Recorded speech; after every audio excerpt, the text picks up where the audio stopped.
الہ الا اللہ، جو صرف زبان سے گواہی دے، دل سے ابھی ایمان نہیں لایا، شاہد اللہ الہ الا اللہ، جو اللہ کی وحدانیت کی صرف زبان سے گواہی دے، دل میں ایمان آیا یا نہ آیا، واستقبل قبلتنا، ہمارے قبلے کی طرف منہ کر کے، وصلی صلاتنا، نماز پڑھی، وَأَكَلَ ذَبِيحَتَنَا، ہمارا ذبیحہ کھایا، فَهُوَ الْمُسْلِمُ، یہ مسلم ہے، لَهُ مَا لِلْمُسْلِمِ، اس کے لیے وہی کچھ ہے جو مسلم کے لیے ہے، وَعَلَيْهِ مَا عَلَى الْمُسْلِمِ، اور اس پر وہی کچھ ہے جو مسلم پر۔ مسلم کون ہے؟ جو صرف ان شرائط کو پورا کرتا ہے۔ اور جیسا کہ ایک اور حدیث میں نبی اکرم صلی اللہ علیہ وآلہ وسلم کے پاس ایک شخص آتا ہے، فقال یا رسول اللہ مل اسلام، پوچھتا ہے اسلام کیا ہے؟ قال ان تسلم وجہک للہ، کہا اپنے چہرے کو رب کے لیے فرما بردار کر دے، وتقیم الصلاۃ، نماز قائم کر، وتؤتی الزکاۃ، زکوٰۃ ادا کر، وتصوم رمضان، رمضان کے روزے رکھ، وتحج البیت، بیت اللہ کا حج کر۔ قال فاذا فعلت ذلك فانا مسلم، کہا اگر یہ میں 5 چیزیں کر لوں کیا میں مسلمان ہوں؟ قال نعم، نبی اکرم صلی اللہ علیہ وآلہ وسلم نے فرمایا ہاں تم مسلم۔ کیا یہ 5 کام بریلوی نہیں کرتے، دیوبندی نہیں کرتے، اہل حدیث نہیں کرتے؟ کس قانون اور اصول کے ساتھ تم ان کو دارہ اسلام سے خارج کر رہے ہو؟ یہ خارجیت ہے کہ نہیں؟ خارجیوں نے حضرت علی کو، حضرت معاویہ کو، عمر بن عاص کو اور دوسرے صحابہ کو اسلام سے خارج کر دیا۔ دلیل کیا دی؟ ان الحکم الا للہ، کہا حکم صرف اللہ کا۔ علی نے کیا کیا؟ معاویہ نے کیا کیا؟ عمر بن عاص نے کیا کیا؟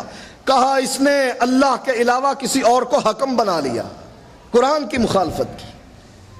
حالانکہ اس آیت کا معنی یہ نہیں، آیت سچی ہے کہ ان الحکم الا للہ، لیکن معنی اس کا غلط سمجھا گیا ہے کہ اگر کوئی کسی کو حکم بنائے، اللہ قرآن میں کہتا ہے حکم من اہلہ و حکم من اہلہا، حاکم بناؤ، حکم بناؤ، ایک تمہاری طرف سے، ایک تمہاری بیوی کے گھر والوں کی طرف سے۔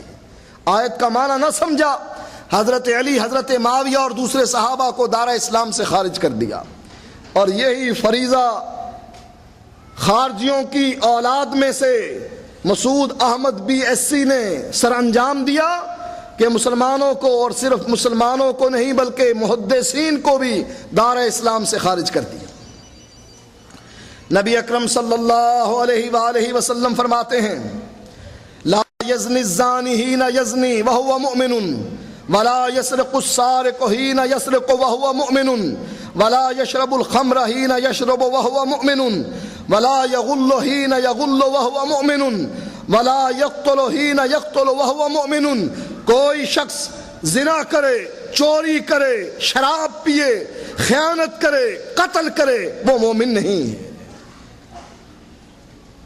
امام بخاری فرماتے ہیں اذا لم یکن الاسلام علی الحقیقت وکان الاسلام علی الاستسلام او الخوف من القتل، جب اسلام حقیقی معنی میں مراد نہ لیا جائے اور ظاہری تابع داری کی جائے، کس وجہ سے؟ خوف اور قتل کی وجہ سے، کہ ایک انسان کلمہ اس وجہ سے پڑھ لے کہ امرت ان اقاتل الناس، مجھ کو حکم دیا گیا کہ میں لوگوں کی گردنوں کو اڑاؤں، جب تک کہ وہ وحدانیت کی گواہی نہ دے لے۔ اگر کوئی اس خوف سے کلمہ پڑھتا ہے، امام بخاری فرماتے ہیں وہ مسلم ہے، مومن نہیں۔ ابن حجر فرماتے ہیں والحق ان بینہا عموما و خصوصا فکل مؤمن مسلما ولیس کل مسلم مؤمنا، فرمایا اس میں عموم اور خصوص ہے، ہر مومن مسلم ہے لیکن ہر مسلم مومن نہیں بن سکتا۔ مسلم پہلا سٹیپ ہے، مومن دوسرا سٹیپ ہے۔ اسی لیے نبی اکرم صلی اللہ علیہ وآلہ وسلم فرماتے ہیں انہ لا يدخل الجنت الا مومن، جنت میں اگر کوئی داخل ہوگا تو صرف مومن داخل ہوگا، کیونکہ مسلم کا اسلام ظاہری ہے، دل میں ایمان نہیں آیا ہے۔ جب دل میں ایمان جگہ پکڑے گا رب اس کو جنت میں داخل کرے گا۔ اسی لیے نبی اکرم صلی اللہ علیہ وآلہ وسلم فرماتے ہیں آیت المنافق ثلاث زاد مسلم وَإِن صَامَ وَصَلَّى وَزَعَمَ أَنَّهُ مُسْلِمٌ، منافق کی 3 نشانیاں ہیں، اور امام مسلم نے 4تھی نشانی ذکر کی، وہ یہ کہ اگرچہ وہ روزہ رکھے، نماز پڑھے، وَزَعَمَ أَنَّهُ مُسْلِمٌ، اور اس کا گمان یہ ہو کہ وہ مسلم ہے۔ فرمایا اللہ کے نبی نے جب وہ بات کرے، جھوٹ بولے، وعدہ کرے، وعدہ خلافی کرے، جب اس کو امانت دار بنایا جائے وہ خیانت کرے، یہ منافق کی نشانیوں میں سے نشانی ہے، اور وہ گمان کرتا ہے کہ وہ مسلم ہے۔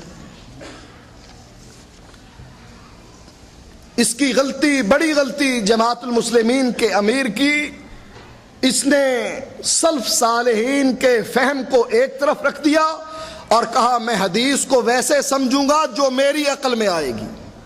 اب ہم قرآن کو ویسا اگر سمجھنا چاہیں، صحابہ کے فہم کو چھوڑ کر، تابعین اور تبع تابعین کے فہم کو چھوڑ کر، تو قرآن کہتا ہے نکاح کرو مثنا و ثلاثا و رباع، 2 3 3 4 4، مثنا 2 کتنے ہو گئے 4، ثلاثا 3 3 کتنے ہو گئے 6، ورباع 4 4 کتنے ہو گئے 8، 4 اور 6 10 اور 8 18، معنی کیا ہوا کہ 18 عورتوں سے بندہ شادی کر سکتا۔ ثابت کہاں سے ہوا؟ قرآن سے۔ دلیل کیا ہے؟ کہا اللہ کہتا ہے مثنا 2 2 کتنے ہو گئے 4، ثلاثا 3 3 کتنے ہو گئے 6، رباع کتنے ہو گئے 4 4 8 18۔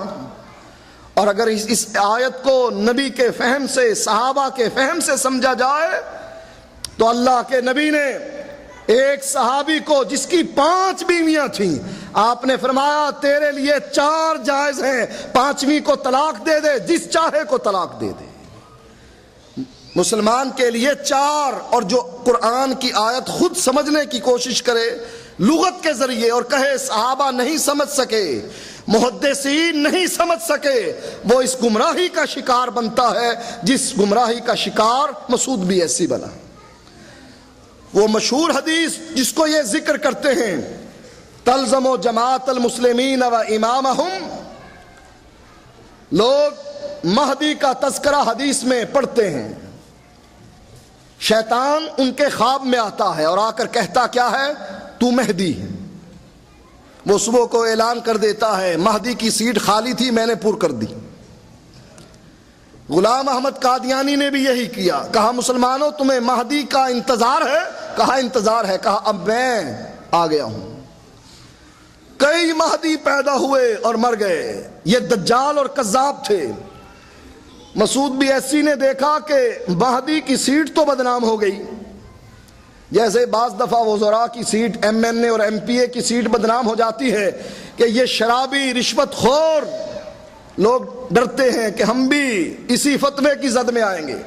اس نے کہا مہدی کی سیٹ تو بدنام ہو گئی، جماعت المسلمین کی امیر کی سیٹ خالی ہے، اس پر جا قبضہ کرو۔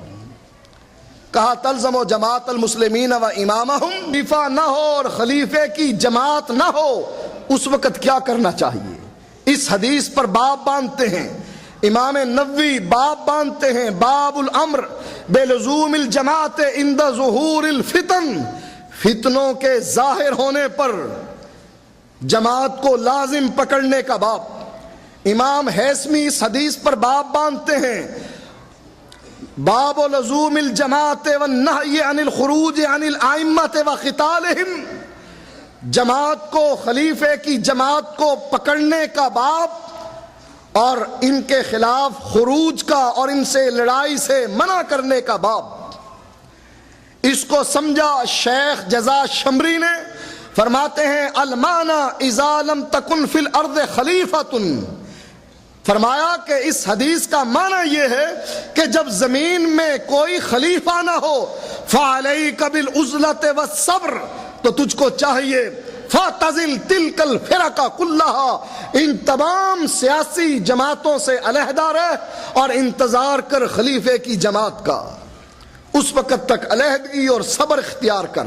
یہ معنی سمجھا ہے محدثین نے، اور امام ابن حجر اس حدیث کو یوں سمجھتے ہیں